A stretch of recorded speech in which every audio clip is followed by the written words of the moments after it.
So these guys below us, I don't think are VC. So look at their uniform. They're wearing that dark green, khaki colored, that's a tree stump. Dark green, khaki colored uniform that's very reminiscent of the North Vietnamese army.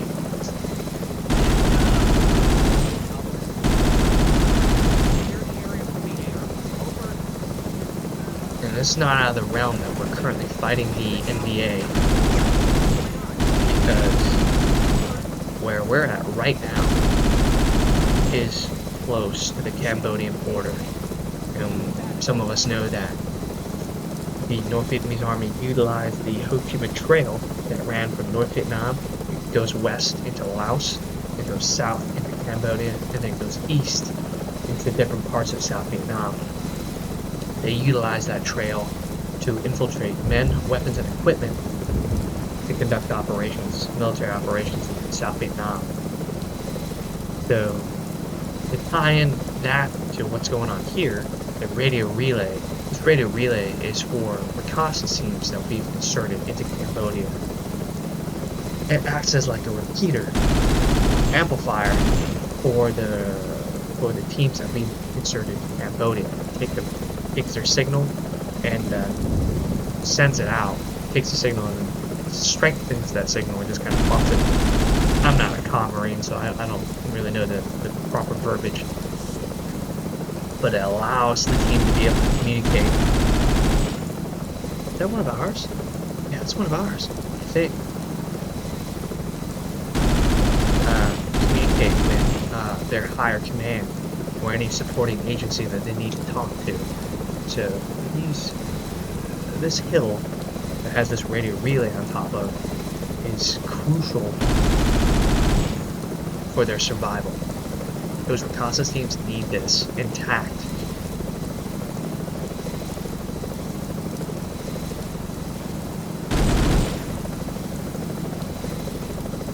So what I'm shooting right now in this game is supposedly, it looks like the M2 heavy machine gun 50 caliber machine gun. I think that's NVA. Yeah.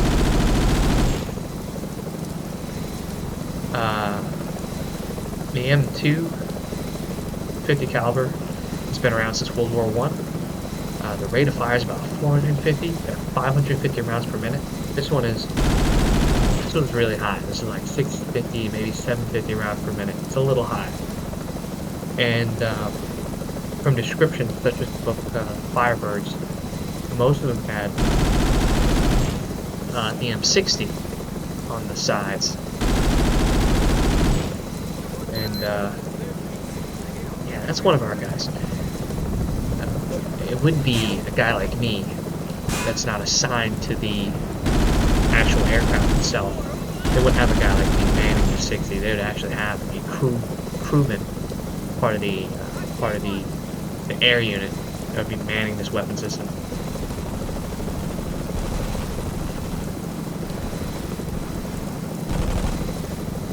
Wow, they're getting real close.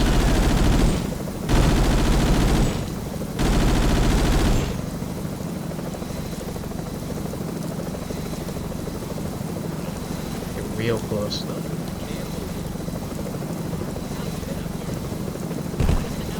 Alright, there's like no protection on, what is this, the north side? There's no protection on the north side. What's going on? What do you need for it?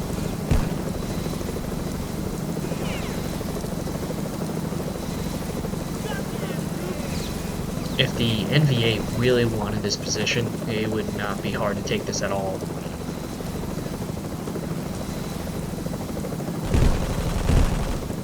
They can hop on that 82mm mortar and suppress us, if not destroy the helicopter. Prevent helicopters from landing on our makeshift LZ.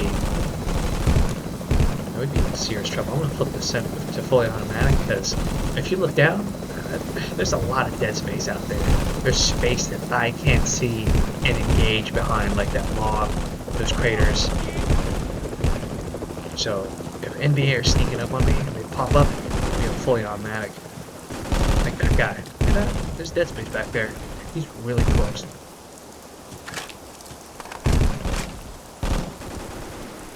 on that note as well, see this wire around us. So we got 3 types of wire. You got protective, tactical, and supplementary. Fire at the muzzleplash. This is supposedly supposed to be protective wire, and its job is to do exactly as described. I'm gonna stay in the bunker because no one's here. It'll be my giant sector of fire. Alright, need that radio. 4. Where's my radio guy? I kind of want him in the back. If he goes down, none of us know how to use the radio. We're in trouble. We released Vista Alpha on Hill 715. Over. Mr. Bravo, 6. Wow, that's not good. I gotta go. Yep, I gotta go. They're coming. Shit.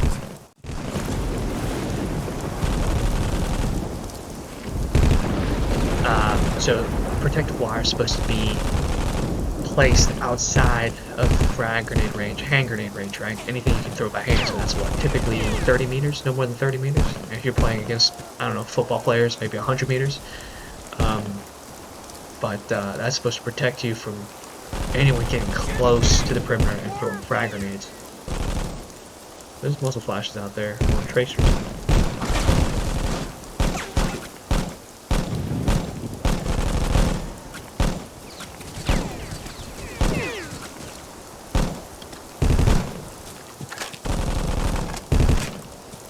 So, a good book to talk about Last Stand, kind of fighting in Vietnam.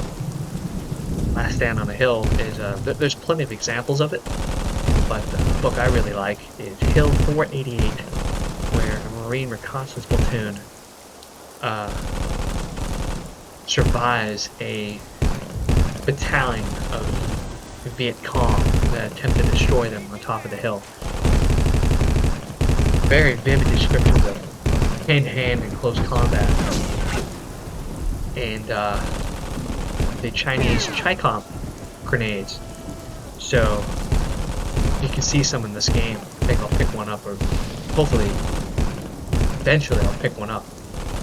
But the Chinese Chi-Com frag grenade, luckily they don't explode horizontally, as in the force doesn't explode to the sides. Most of the force goes up into the air. So that saved some lives that day they fought on that hill. Not to say it didn't take lives, it did, but it could have been a lot worse. It was a bad situation anyways. I think we would have, as described in the book, we would have taken a lot more casualties if Chinese Chi-Com grenades during the Vietnam era blew up horizontally versus more vertically. So players, that's probably the fastest way to lose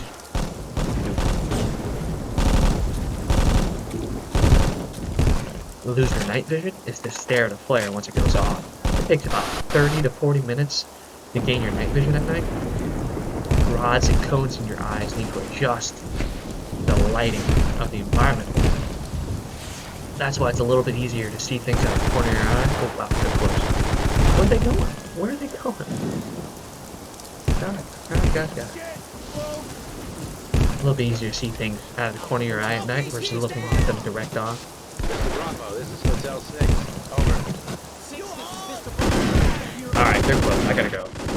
I can't talk on the radio. Let me use my frag grenades here. Dead basement in the corner. Like right there. So when a flare goes up, don't look at it. Constantly on the alert here.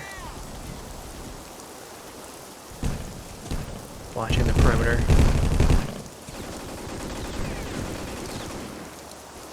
They're shooting from down there.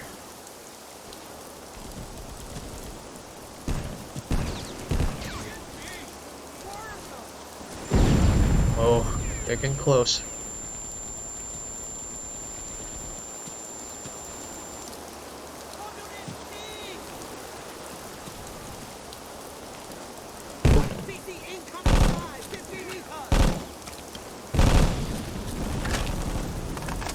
So my father in Vietnam remembers seeing exchanges in the valley below him. You see, one side has red tracers, which is our side, or the American side. Sorry. Jesus. Get a frag over there. And then the NVA and VC would use the green and red tracers. Sorry, green and yellow tracers. Sometimes white. Yeah, they're getting really close. Jesus.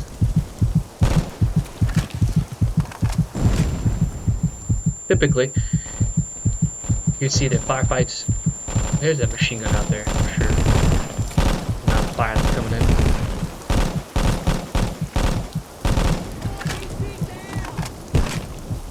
Typically, the tracers that he'd see towards the end of a firefight are red tracers, which is a good thing for the American side, because we use red tracers.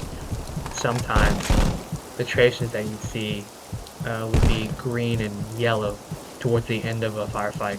Yeah, sometimes that's just the way it is, you know.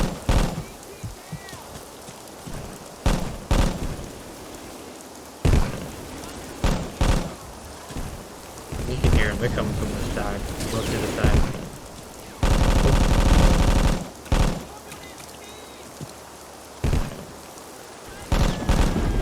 Forcer's over there, there's M60.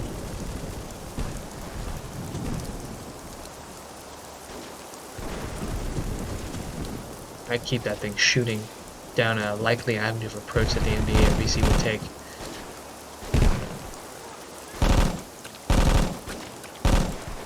So as described in Hill 488, if you compare and contrast the fighting that we did in Korea versus the fighting we did in Vietnam, there's a lot of descriptions of how I saw some comic books about it, how the NVA would attack American positions, the typical human wave attack that U.S. forces face in Korea. The NVA and VC would fight a little bit differently. They wouldn't. I'm sure there were occasions where they charged American positions, but when I say the NVA or VC would be a little bit more deliberate in their planning of how to overrun American positions. Hill 488, they would sneak up using defilade. They gave them cover completely. There's one right there, isn't there? Over the wall. Oh god. They utilized defilade to sneak up on American positions, and they would test the American perimeter, right? They would engage certain sides of the perimeter to see what the incoming volume of fire would be like from certain sides. Test that. I'm Winchester. This guy carries all the ammo for some reason.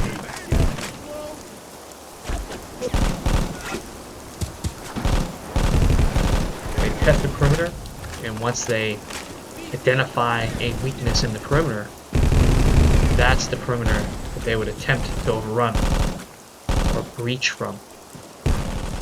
Unlike the Chinese Communist forces in Korea, where it's just wave upon wave of bodies trying to overrun the entirety of a perimeter. You can read descriptions in books like The Last Stand of Fox Company about a Marine company in Korea that held their position against numerous waves of communist forces.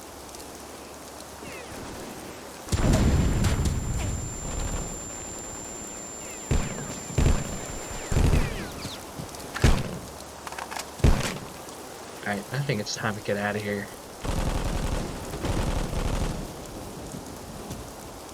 It's smart that the NVA and VC would attack during inclement weather. So they know we can't use fire, we can't use close air support. But we should be able to have some form of indirect fire support, maybe 105mm, 155mm howitzers.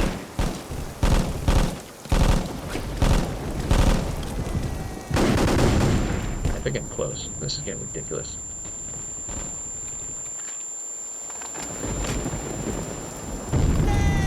Grenade, grenade, grenade. I've been throwing grenades this entire time.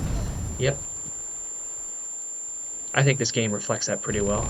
They get close to the perimeter, they throw frags, and then they try to close on our position once the frags detonate before we can recover.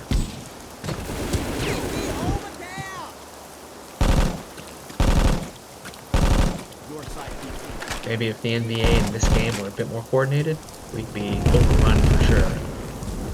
As you can see, there's not a lot to this perimeter that they can take advantage of. Alright, I think there's NVA right over the parapet. Wait, where'd my team go? Oh man, they're leaving the safety of this position. Hang on, intel them. End, hold. Hold it there!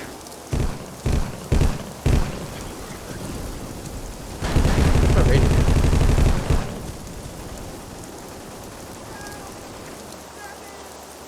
Is that NBA? Jesus.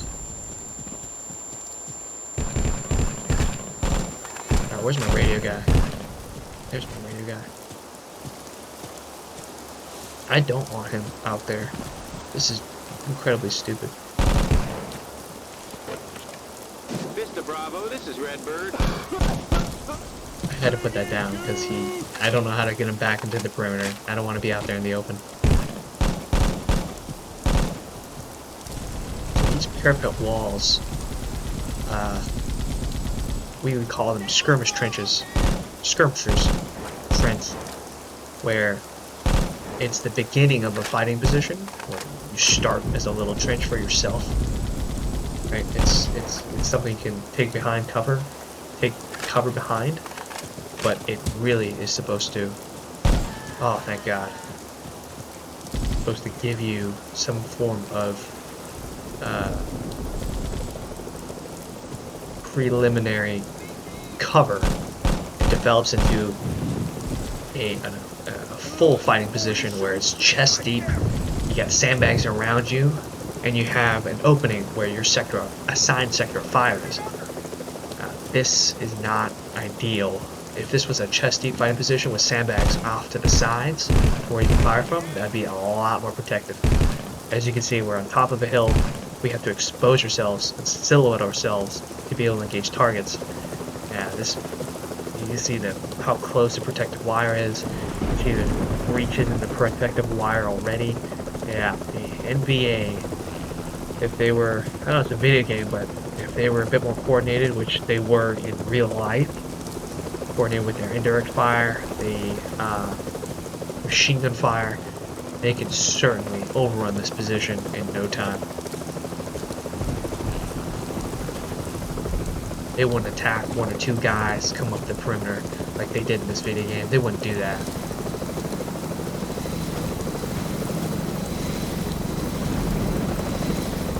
Let's go. 1, 2, 3, 4, 5, and I'll be 6. Yep. The team leader, or whoever the leader is in the unit, is typically the first one out of the helicopter and the last one on the helicopter. You get through the accountability.